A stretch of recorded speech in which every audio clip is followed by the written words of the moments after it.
Salut bande d'excités du joystick et bienvenue dans ce nouvel épisode sur les jeux vidéo. Aujourd'hui on va parler de la map. Qu'est-ce que c'est que la map? Mais si tu sais, c'est ce que tu te sers dans Call of pour pouvoir fraguer comme un putain de malade ou pour pas te paumer dans les plaines d'Azeroth. Wow, mais qu'est-ce que c'est que ce bordel? Bah quoi, on enregistre l'épisode sur la map, c'est pas ce qu'on devait faire aujourd'hui? Ah bah si, la map, mais l'association de producteurs, pas la map des jeux vidéo. Ah bah super, merci de prévenir. Qui c'est qui passe pour un neuneu encore, c'est Bibi? Mais t'avais qu'à lire le script aussi. Bon allez, c'est pas grave, on recommence, on reprend du début.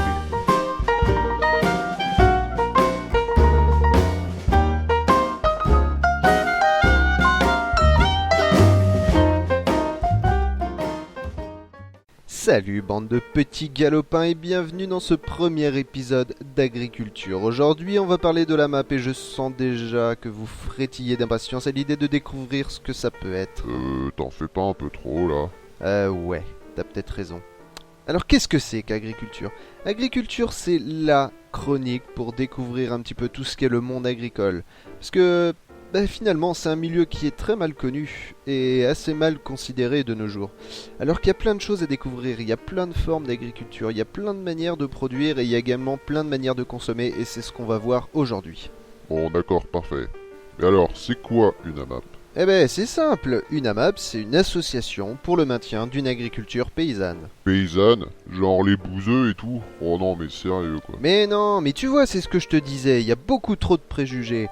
L'agriculture paysanne, c'est un mouvement, une idée, une philosophie. Franchement, tout le monde connaît maintenant l'agriculture biologique, regardez ce logo là, tout le monde le connaît. Mais c'est pas le seul moyen de produire, il en existe des tonnes. Il y a l'agriculture bio, bon d'accord, tout le monde connaît, mais il y a l'agriculture raisonnée, il y a l'agriculture de précision, il y a l'agriculture durable, l'agriculture intégrée, l'agriculture écologiquement intensive, la permaculture, les biodynamies, etc. J'en oublie plein encore. Ah ouais, effectivement, ça en fait un sacré paquet. Ah bah ouais, du coup c'est pas facile de s'y retrouver. Mais bon, l'agriculture paysanne. Donc ça a été créé par la Confédération paysanne. Genre des communistes, la Confédération, tout ça, c'est la lutte finale. Mais arrête, mais pourquoi on va passer... Non, la Confédération paysanne c'est un syndicat agricole. Bon, la Conf, parce que tout le monde l'appelle la Conf, avec la FNSEA. La FNSE quoi? Ah oui, pardon, la Fédération nationale des syndicats d'exploitants agricoles. Bah ouais, merci de préciser. Oh ça va, tu vas pas commencer. Bon alors, la Conf, c'est un des principaux syndicats agricoles de France, avec la FNSEA. Et la Conf, eux, ils militent pour des petites exploitations agricoles, avec plein de gens qui travaillent, pour les marchés locaux, etc. Ah ouais, donc c'est pas communiste. Non, pour le coup, ça serait plutôt altermondialiste. Et du coup, la Confédération paysanne, ils se sont dit que c'était peut-être pas forcément cohérent de produire en France des bons aliments et de les exporter soit dans une autre région, ou carrément dans un autre pays. Du coup, ils ont voulu combattre un peu ça à leur manière. Alors ils ont créé en 1984 la Fédération des ADR. Des AD quoi? Les ADR, mon petit. L'ADR, c'est l'Association pour le développement de l'emploi agricole rural. Ouais, encore un truc de bouseux quoi. Oh mais non, mais arrête donc tes préjugés, comme ça je t'ai déjà dit. Bon, les ADR, c'était des petits agriculteurs qui voulaient réfléchir à comment faire une agriculture meilleure pour l'environnement, pour la santé, et puis éviter qu'il y ait tout le monde qui disparaisse dans les campagnes. Du coup, ils ont réfléchi à un nom super cool d'association et ils ont trouvé les ADR. Ouais, enfin super cool. Bon, ça a été fait en quelle année ça?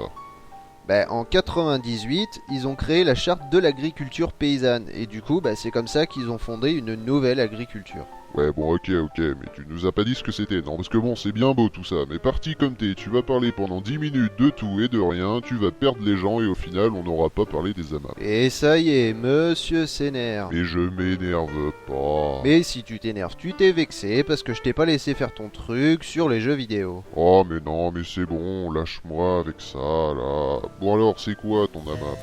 Comme je le disais, la MAP c'est l'association pour le maintien d'une agriculture paysanne. Bon, ça, ok, j'ai compris. Mais concrètement, c'est quoi? Bon, j'y viens.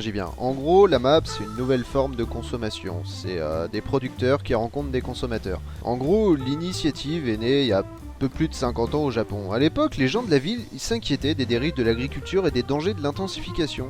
Du coup, il y a des mères de famille qui voulaient préserver la santé de leurs enfants et qui ont passé des contrats avec des petits agriculteurs. En gros, le contrat, il était tout simple, et garantissait d'acheter toute sa production, et en échange, lui, il devait produire sans produits chimiques.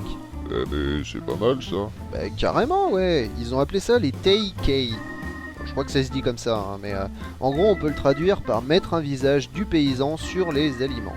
Ouais, elle est un peu longue ta traduction. Et ces japonais, ils sont toujours en avance sur tout. Hein. Bah c'est vrai que pour ce coup-là ils avaient quand même été plutôt balèzes. Hein. Mais tout ça a été permis par l'Association japonaise d'agriculture biologique, ou JOAA, en 1971, et ça a été soutenu par la Fondation internationale pour l'agriculture biologique. Ah ouais, carrément. Et ils déconnaient pas à l'époque, hein. Et en France, on a attendu quoi, genre 20 ans comme tout le reste? Non, non, enfin, ouais. Alors qu'en Europe, il y a des mouvements qui se développaient aussi, principalement en Allemagne, en Autriche et en Suisse aussi.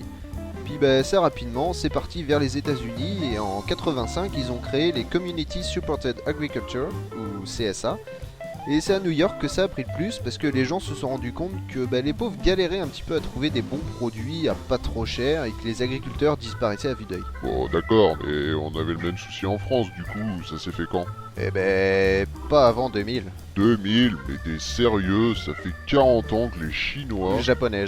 Ouais, bon, pareil, ça faisait 40 ans qu'ils faisaient ça, les pays autour de nous le faisaient, les Amerlocs aussi, et nous on attend 2000, on est vraiment des tanches. Hein. Bah c'est vrai que là-dessus je te rejoins un petit peu. Hein. Le pire c'est que c'est un agriculteur, Daniel Vuillon, qui se pose la question de créer ce genre de réseau, et qui finalement s'est décidé après un voyage aux États-Unis où il a découvert les CSA. Oh là là, les boulets. Ah bah ouais, mais bon, au moins c'était né. Grâce à ça, dans son département, il a pu rester des agriculteurs alors que le nombre était en chute libre, et depuis, ça a quand même bien évolué. Hein. En France? Ouais, je sais, j'en ai entendu parler un peu des AMAP.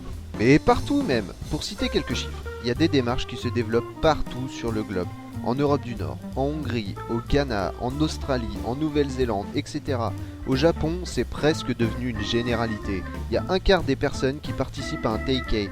C'est quand même 16 millions de personnes qui se nourrissent en partie ou totalement grâce à ce système. Ah, fichtre de Dieu. C'est quoi cette expression? Désolé, c'est sorti tout seul. Bon, c'est pas grave. Et puis c'est pareil, aux États-Unis et au Canada, il y a 100 000 familles qui se nourrissent grâce au CSA. En Grande-Bretagne, il y en a plus de 1000 des CSA aujourd'hui. Et en France? En France, on n'a pas à rougir non plus. Hein. C'était un petit peu considéré comme marginal au début, mais ça évolue quand même vachement vite. En 2011, il y avait 1200 AMAP. Et ce nombre, il augmente chaque année. Il y a plus de 60 000 consommateurs qui adhèrent aux AMAP. Et ça permet quand même de nourrir 200 000 personnes, hein, entre la famille, les amis, les colocataires, etc. Et les agriculteurs, il y en a combien qui participent? C'est difficile d'estimer, mais avec des AMAP qui accueillent entre 1 et une dizaine de producteurs, voire plus, ça fait quand même pas mal de producteurs qui vendent en partie, voire totalement comme ça. Bon, d'accord, c'est bien beau, mais du coup, c'est quoi une AMAP? Oh là là, je précise, je donne des chiffres, je fais un historique, ça te plaît pas? Si, mais bon. Bon alors, une AMAP, c'est une association qui regroupe des producteurs et des consommateurs, comme je le disais. Pardon, Quoi? on dit des consommateurs. Quoi?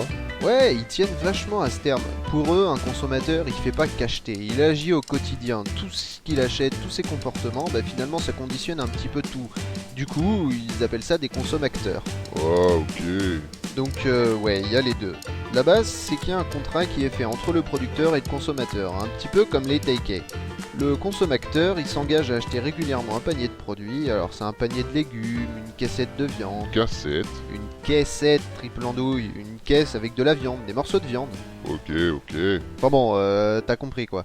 Le client, il s'engage à acheter régulièrement les produits, sachant qu'il n'a pas le choix de la composition du panier. Comment ça? Quand tu vas faire tes courses dans un supermarché, tu choisis les produits qui te plaisent, non? Bah, je veux mon neveu, ouais, mais c'est le but, non? On achète bien ce qu'on veut. Dans une AMAP, non. Le producteur, un maraîcher par exemple, il produit une certaine gamme de produits. Les légumes, mais ça pousse pas toute l'année et tout le monde n'en fait pas partout.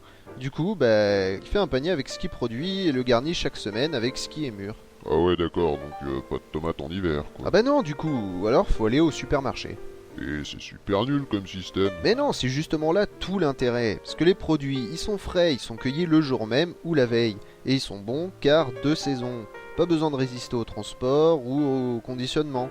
La qualité et c'est tout. Et puis dans une AMAP, on redécouvre des légumes perdus et on apprend un petit peu à cuisiner aussi. Miam, ça donne faim tout ça. Tu l'as dit. En plus, les producteurs se regroupent une fois par semaine dans un local pour distribuer leurs produits. Donc tu les rencontres, tu peux parler avec et tu fais le panier avec eux. Du coup, tu peux demander comment cuisiner tel ou tel produit ou comment il fait pour les cultiver. Eh mais c'est génial ça, c'est un beau moment d'échange. Ah bah ouais, non mais c'est sûr, et t'auras pas ça dans ton supermarché. Le mec qui a fait les légumes, eh ben il sera pas là dans le rayon pour t'expliquer comment il les a produits. Et puis le but, c'est aussi de favoriser l'entraide. Du coup, parfois les producteurs ont des coups durs, alors des fois une semaine t'auras un tout petit panier, voire pas de panier du tout si la production est totalement foutue. Eh, mais ils ont intérêt de rembourser alors, hein. Eh ben non, justement, dans le contrat, les consommateurs acceptent de payer quand même. Quoi? Mais c'est les foutaises de la calomnie, je crie au scandale. Mollo, l'astico, il paye mais pour soutenir le producteur, c'est le partage des pertes. Le producteur n'assume pas seul la perte de sa production, mais elle est partagée entre tous. Et puis si le producteur il a beaucoup de légumes, par exemple une semaine, il en donne plus. Ça c'est le partage des bénéfices, finalement tout s'équilibre. D'accord, d'accord. Donc si j'ai bien compris, on fait un contrat avec un producteur et on achète chaque semaine un panier de légumes dont on peut pas choisir la composition, mais les produits sont de qualité. Parfois le panier est plus petit, mais parfois il est plus gros. Dans tous les cas, on paye le même prix, comme ça le producteur il est sûr de gagner de l'argent régulièrement. Tout à fait mon cher. Et puis le prix il est fixé pour profiter à tout le monde. Le producteur doit gagner sa vie dignement, mais le consommateur il doit s'y retrouver aussi. En moyenne, un panier pour 2 personnes est autour de 10-12 euros. Ça représente quand même 4 ou 5 kilos de légumes. Donc en moyenne, ça fait que les légumes sont souvent bio et 15% moins chers qu'en grande surface. Du coup, tout le monde y gagne. Cependant, ce système il plaît pas forcément à tout le monde. Le contrat est assez contraignant et oblige à prendre le panier parce qu'il faut pas de perte pour le producteur. Le but c'est quand même d'arriver à 0 perte pour limiter au maximum le gaspillage. Et puis pour les légumes, ils sont pas aussi beaux qu'en magasin, ils sont parfois déformés, biscornus ou un petit peu abîmés. Ça n'empêche qu'ils sont bons, mais faut savoir l'accepter. Et puis la distribution, elle est à heure fixe chaque semaine, ça convient pas forcément à tout le monde. Ouais, en gros, faut être militant un petit peu, mais c'est le seul système qui existe? Oula non, il en existe plein. Genre... Plein, genre plein. Mais on va pas en parler aujourd'hui, on n'a pas le temps. Bientôt mon petit, bientôt.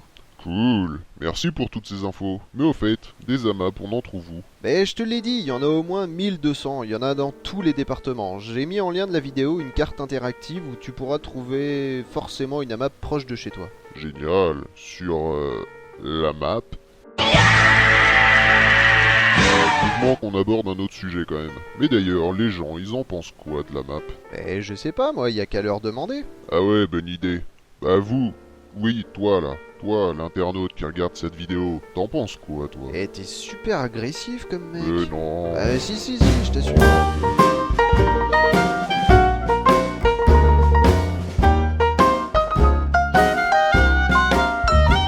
Bien chers amis, c'est ici que se termine le premier épisode d'Agriculture sur les AMAP.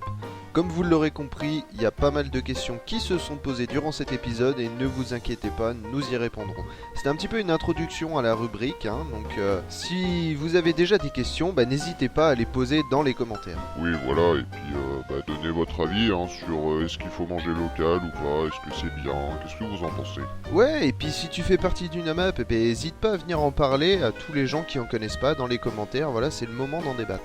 Oui, voilà, et puis s'il y en a qui ont des questions, des interrogations, qui comprennent pas certaines choses, posez les questions dans les commentaires aussi. Exactement, j'allais y venir, on est là pour y répondre. S'il y a des questions qui reviennent assez régulièrement, que c'est toujours la même question qui revient, du coup ce sera peut-être l'occasion de faire un épisode aussi, et s'il y a des sujets que vous voulez qu'on aborde, n'hésitez pas à le signaler aussi. Voilà, en tout cas, abonnez-vous et puis partagez la vidéo, mettez un petit pouce si vous avez aimé, et si vous avez pas aimé, qu'il y a des choses qui vous gênent, dites-le nous dans les commentaires pour qu'on puisse s'améliorer. Même si on sait déjà qu'on est excellent. Tu vas pas commencer non plus avec tes délires narcissiques là. Et c'est pas du narcissisme, on est bon, qu'est-ce que tu veux. Ouais, bon, c'est pas grave. Bon, en tout cas, voilà, on le rappelle, abonnez-vous, partagez la vidéo, et puis dites ce qui va ou ce qui va pas pour qu'on puisse s'améliorer dans les prochaines. Tout à fait, nous on vous dit à bientôt pour une prochaine vidéo, et en attendant, prenez le temps. Wow, non mais ça va pas là, mais Dieu, qu'est-ce que tu fais? Prenez le temps de bien manger, c'est important de bien manger. Oh là là, tu m'as fait peur, j'ai cru que t'allais copier. Mais non, allez, restez naturel et cultivez votre jardin. Et comme dirait Captain Dandelion... Manger local, c'est pas compliqué. Tu dois connaître un bon fermier pour qu'il puisse t'approvisionner de bons légumes durant toute l'année. Si tu connais pas, laisse-moi présenter la formule panier A et C. Ce sont des maraîchers qui sont motivés. Plus que métier, ce sont des gens dévoués. Oh, manger local, c'est tout à fait normal. Demande un animal, qu'est-ce qu'il mange pour casser la dalle? Oh, manger local, c'est vraiment l'idéal. En saison estivale, fraîcheur. Tout est qu'une question de saveur. C'est la bonne saison, milliers